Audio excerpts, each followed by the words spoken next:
From our State House studio in Montgomery, I'm Todd Stacy. Welcome to Capitol Journal.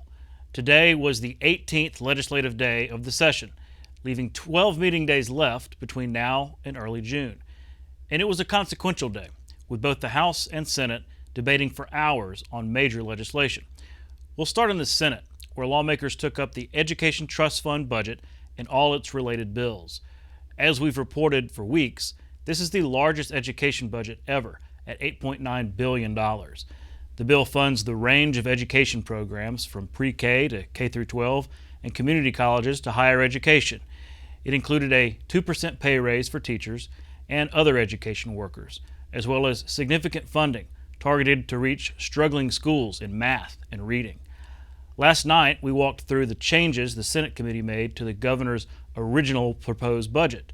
Tonight, we'll focus on the supplemental appropriations bill that traveled alongside the budget. It totals $2.8 billion and contains funding for a litany of education projects from pre-K to higher ed. However, there were significant changes made in the Senate to the governor's original proposal. Let's take a look at those. The biggest line item change was the tax rebate. While the governor proposed $966 million to offer all taxpayers a one-time tax rebate check, the Senate reduced that amount to $275 million. That means the original $400 to $800 checks will be reduced to $100 checks. Funding for school safety grants was increased from $10 million to $40 million. And classroom materials got a $20 million bump to allow teachers to go ahead and draw on that money before the next school year. Some line items were cut completely out of the governor's proposal. $200 million that was slated for the Main Street program was dropped. So was $31 million for the Magnet School program. And 3 non-education projects that had received some criticism were also dropped. $31 million for the Mobile Airport, $25 million for a Montgomery water park, and $25 million for the Port of Mobile. There were also additions to the bill. $200 million in projects at colleges and universities was added. $185 million was allocated to create a K-12 capital grant program administered by the Lieutenant Governor. And $500 million was put toward the proposed Educational Opportunities Reserve Fund with the intent to ensure the education budget can weather any future economic storm. Senator Arthur Orr, who chairs the Education Budget Committee, explained why he felt it was prudent to reduce the tax rebate and set that money aside. We ended up taking $500 million and putting it in a savings account. If you look at the business press, they're all predicting an economic slowdown. That means revenues will drop off. We're already seeing that in our income tax rates, or income tax returns. As far as the filings that we got, we've seen a drop off over the first 7 months of this fiscal year. Year over year, we're down already on income taxes. So the point being, we see a slowdown in the economy. We believe we need a savings account to be able to continue the important programs that require additional funds each year, like the Numeracy Act, the Literacy Act, the salary matrix for educators.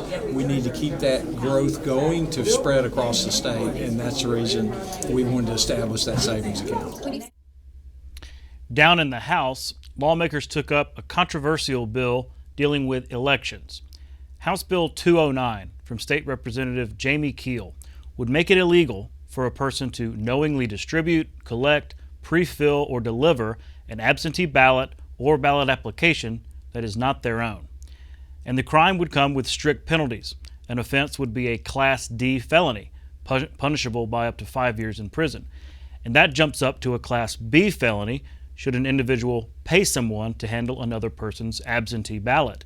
That's punishable by up to 20 years in prison. Keel said the measure was intended to ensure election integrity and prevent ballot harvesting. Democrats strenuously objected, saying the bill and its penalties go too far. It was part of a lengthy debate on the House floor. HB 209 would prohibit any person from distributing, ordering, requesting, collecting, pre-filling, obtaining, or delivering an absentee ballot application or absentee ballot to another person. but also prohibit the same from being paid or to receive payment for the same. Where I'm from, this bill will really devastate many people. The majority of my voters are senior citizens. Many of them don't get around. And really, it has been established. This is a tradition that these people know that somebody is going to make sure that they vote. I have older people calling me, Pebblin, make sure I get my stuff now. I'm depending on you to get me to vote. And it's just a process. And when you do it right, which I always follow the law, I feel as though I've helped that individual, I've helped whoever is running for whatever they're dealing with. So I just feel as though this is really going to hurt a lot of people. I mean, we got to make sure that everybody knows what we're doing here, because there are going to be plenty of people next year during the election that have no idea that we passed this bill here today, because I know it's going to be passed. But we got to find ways of ensuring that everybody has a right to vote. House Republicans invoked cloture after a few hours of debate in order to force a final vote on the bill. The measure passed by a party line vote of 77 to 28. It now goes to the Senate. Legislative leaders and the state's top law enforcement officers visited the nation's southern border earlier this week to see firsthand security issues there, particularly as it pertains to the trafficking of fentanyl.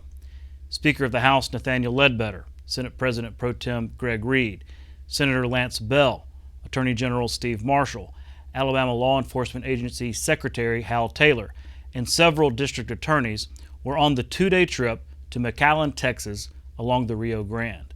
They met with representatives from the U.S. Customs and Border Protection and Texas state law enforcement. I'll speak with Senator Bell about the trip later in the show. And we'll be right back with tonight's guests. You can watch past episodes of Capital Journal online at video.aptv.org. Capital Journal episodes are also available on APTV's free mobile app. You can also connect with Capital Journal and link to past episodes on Capital Journal's Facebook page. And you can listen to past episodes of Capital Journal when you're driving or on the go with Capital Journal podcasts. Keep up with what's happening with Capital Journal.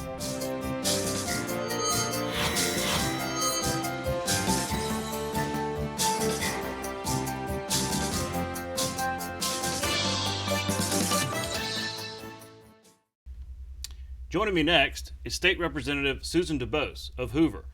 Representative, thanks for coming on the show. Thanks for having me, Todd. Well, you are a new lawmaker. We're trying to have a lot of new lawmakers on the show just to kind of introduce themselves to our audience. So let me ask you, why did you decide to run for the legislature, and how's it gone so far? Right. Well, I'm from Hoover, Alabama. I live in the North Shelby County area, represent Jefferson County, Shelby County, and a little bit of St. Clair. But I just decided to run because I felt like we needed better representation in our area. I ran against an incumbent. I worked very, very hard for about 9 months, knocking on doors and getting to meet everybody possible in the community, getting the word out about what I stand for, which as a conservative, I believe, of course, in limited government and low taxes, and I intend to vote that way. But I ran just because I felt like we needed somebody active and engaged in our community. Mm-hmm. Well, what's it been like? We're halfway through session, more than halfway through. So I was telling one of your colleagues, it's not really fair to call you a freshman anymore. You've got plenty of experience under your belt. But how's it been so far here this first year? Okay, I will tell you the truth. I love every single minute of it. It's hard work. It's chaos. It's hectic. It's a lot of learning rapidly. But I felt like I was prepared for it. I have been deep into policy issues for a lot of years. I was president of the Republican Women, and so I was very comfortable with following issues, following bills. I'd been engaged in that area, so I was comfortable with that. I had to learn procedural issues because I've never worked in government of any kind before. Mm-hmm. So that was intimidating at first, just learning the procedures of things. But we had great training from our leadership, from mentors within the house. They've done a wonderful job preparing all of us. So I have to say it's been a joy, and I've loved representing my district down here in Montgomery. Yeah, process really does matter. That's kind of the key to everything. Well, you got a fast start because Yep. you have sponsored this trans athlete bill at the college level. Last year they passed a law restricting biological males from competing in high school sports designated for women and vice versa. Your bill extends that to the college level. Right. Tell me where this bill came from and why and what it does. Right. Well, what this bill does really is it protects women athletes, and it calls for athletes to play according to their biological sex. So if a team is determined to be a women's team, that means biological females play on that team and compete on that team, and same with males. It does not affect any co-ed teams, those still are going to be mixed. I had just seen the problems. You remember Riley Gaines? She's been in the news a lot lately. She was defeated by a biologically male swimmer almost exactly a year ago. Is that the Leah Thomas Yes, situation? Leah Thomas, right. He was the male that had lost for 3 years. I guess he was maybe ranked 400th in male swimming. And then he competed in the NCAA tournament, beat all the women. I mean, that's just not fair. And we're seeing that happening across the nation. I wanted to be proactive in Alabama and protect our female athletes, make sure that they have a safe and level playing field. So it's about safety as well as fair competition. And some of your colleagues asked you on the floor, is this happening in Alabama? I mean, have we seen any instances, or is it more you're trying to get ahead of any instances? Right, that's exactly right. I have not seen it happen in Alabama. In fact, our community colleges already have this rule in place. They have their own athletic association. You have to play according to your biological sex in our community colleges. They have not had any problems, no lawsuits, no problems. But I just wanted to guarantee that protection in the four-year college level as well. This bill has been passed in 16 states at the collegiate level. Over the last 3 years, we haven't had any repercussions from the NCAA. There's been no protests, there's been no lawsuits. It's simply working exactly like it's supposed to in those states and protecting women's sports. When you mentioned the NCAA, it strikes me that, should states have to pass laws like this, or should this be a policy that the NCAA proactively does it on its own, so the government doesn't have to come in with its hand and to that? I would love that. I would love for the NCAA to do that. They have not. They allow for transgender men to play on women's teams in certain cases, but they also allow states to protect women's rights if they choose to. So, but hey, I'd love it if they did. Our nationally, we've passed this in the House, in the U.S. House. They passed a very similar bill protecting women's athletes in the House of Representatives. It probably won't pass in the Senate, but at least we are seeing a trend nationwide. There are critics of your bill that say, look, this is just discriminatory towards transgender individuals who just want to compete as with the gender that they identify with, and others say, well, look, as long as there's an appropriate level of testosterone, then it really doesn't matter athletically. How do you respond to those criticisms? There's really science tells us that no matter how many hormones you take or how much testosterone suppression that you go through, it does not eliminate men from being bigger, stronger, faster, larger lungs, larger cardiovascular capacity. There is no way to level the playing field with any amount of hormone suppression. So, I really am not trying to harm anyone else in this very specific area that we're talking about, women's sports, women's athletics. We need to keep women safe and protect them, allow them to be part of that team, allow them to be able to compete and win, allow them to have a spot on that podium. And if they have to compete against a biological male, it will ruin women's sports. We have seen so much progress with Title IX since it started in 1972, which was designed to protect women's rights in education. And a byproduct of that has been a humongous growth in women's sports. We had 15% of women athletes, college athletes were women in 1972. Now 44% of women athletes in college athletes are women. That's a huge growth, almost half. It worked, and we want to keep it safe for women. I was watching the floor debate in the House. Obviously, it's passed out of the Senate now, but when you first passed it, and it was not the normal sort of party lines. Yeah. Because you got some Democrats supporting it, and then your colleague from Birmingham came down and I think surprised everybody by saying, "Look, I'm supporting this bill." Did that surprise you? It did. You know, I know Patrick Sellers well. He's one of my favorite people. And we've all, as freshmen, established relationships. And he's one of the new freshmen that came in with me. We're both on the Jefferson County delegation together. And I knew where he stood. I knew that he agreed that it's all based on science and biology. And we had shared that conversation. I didn't expect him to come down on the floor, and I was honored that he did. It was an amazing moment, a rare moment. He got a standing ovation.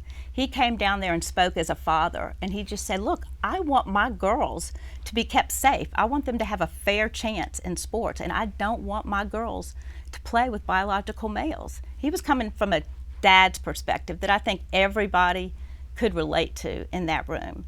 And it meant a lot, and it meant a lot to the whole House for us to have that bipartisan support.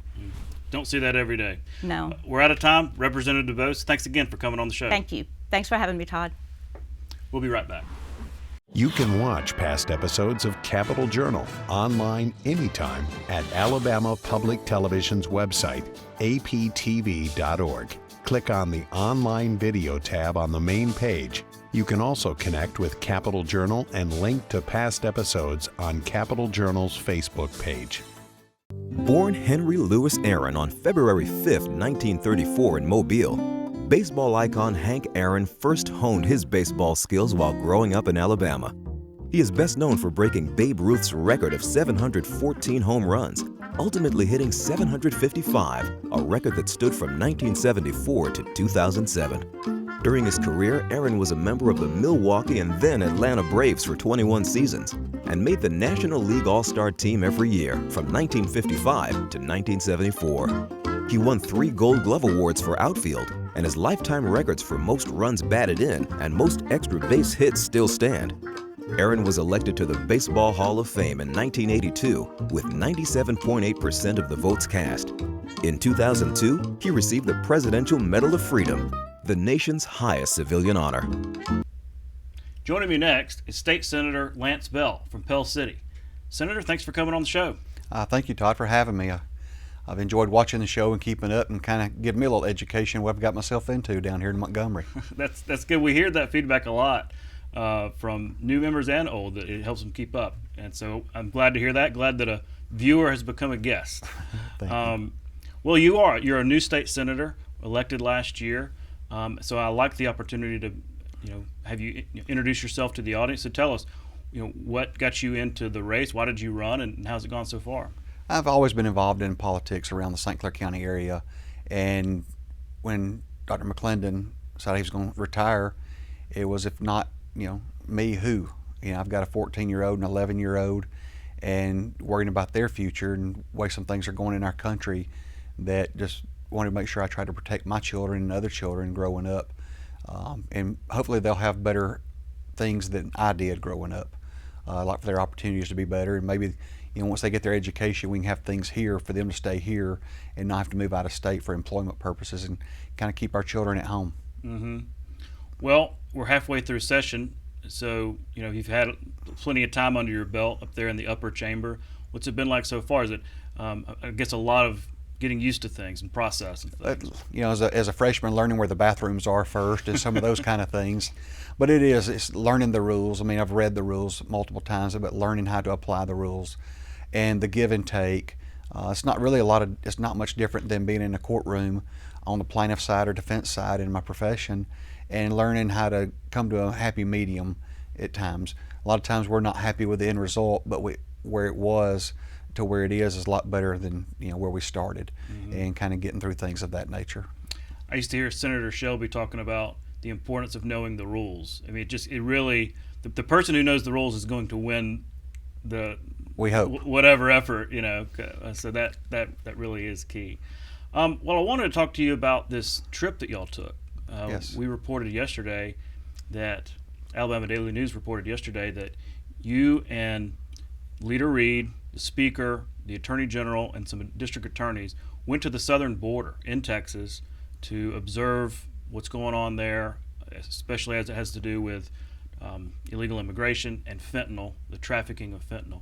So tell me, how did this trip come about? Police Chief Clay Morris in Pell City put the trip together.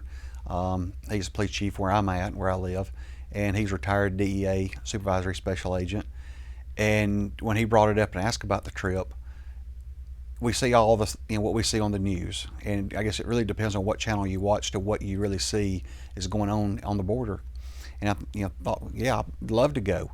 And he invited, and Secretary Taylor with Leah went, and Connie Rowe with Lieutenant Governor's office.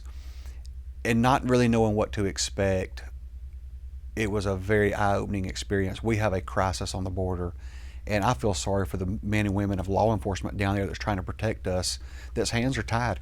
What our government is doing right now at the border should be criminal, and it's that bad. They are allowing people to just walk across the border, and I did not have a clue that the Chinese coming across the border was as big of a deal as it is, and they're flowing through daily.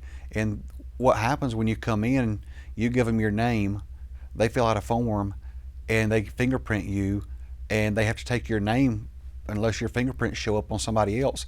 They have to take it as you say. You're given a form, and then you're given a court date. Your court date may be in 2026 or 2027. It could be in Atlanta, it could be in New Orleans, it could be in New York. And you're told you can go. Well, guess what you also get to do with that form? You get to collect benefits, federal benefits. So we're supporting these illegals that are coming over here. These are drug dealers. These are drug traffickers. These are human traffickers that are coming in. We also got to take a tour on a boat. Texas Department of Public Safety took us on a boat, and it was 3 boats, 4 to a boat. And we're surrounded by machine guns, Kevlar.